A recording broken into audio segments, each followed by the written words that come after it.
સુરતના ઓલપાડ તાલુકામાંથી ઝડપાયો મોટી માત્રામાં વિદેશી દારૂનો જથ્થો। આ જથ્થો ₹2.67 લાખથી વધુના મુદ્દામાલ સાથે એક ઈસમને ઝડપી પાડવામાં આવ્યો છે।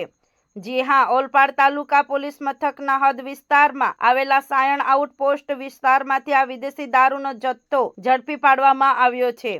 આ જથ્થાની જો વાત કરીએ તો ઉચ્ચ કક્ષાએથી પોલીસ અધિકારીઓ દ્વારા રાજ્યમાં સ્પેશિયલ પ્રોહિબિશન ડ્રાઈવ ચલાવવામાં આવી રહ્યું છે, જેના અનુસંધાને જિલ્લામાં ઉચ્ચ પોલીસ અધિકારીઓ દ્વારા સૂચના અપાતા ઓલપાડ પોલીસ દ્વારા પેટ્રોલિંગ હાથ ધરવામાં આવ્યું હતું।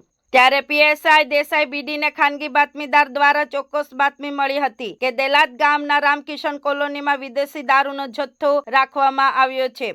જે વિદેશી દારૂનો જથ્થો ઉપરોક્ત જણાવેલા સ્થળનો રાઠોડ ચંદુભાઈ ઉર્ફ ચંદો સુખાભાઈ નામના ઈસમ દ્વારા રાઠોડ મોહનભાઈના પતરાવાળા મકાનમાં મૂકવામાં આવ્યો છે અને આ વિદેશી દારૂનો જથ્થો સગેવગે કરવાની ફિરાકમાં છે તેવી મળેલ બાતમીના આધારે બાતમીવાળા સ્થળે પોલીસ રેડ કરતા નાની મોટી બોટલો સહિત 3 બિયરની બોટલો 1789 નંગ મળી આવી હતી। જો કે આ રેકેટ ઓલપાડ પોલીસ મથકના સાયણ આઉટપોસ્ટ વિસ્તારમાં આવતા દેલાડ ગામે ચાલતા ઝડપાયું છે। જે મળી આવેલ મુદ્દામાલ ₹2.67 લાખથી વધુના મુદ્દામાલ સહિત એક ઈસમને ઝડપી પાડતા પકડાયેલા ઈસમના કબજાનો મોબાઈલ ફોન ₹5000 ગણી લઈ તમામ મુદ્દામાલ કબજે કરવામાં આવ્યો છે।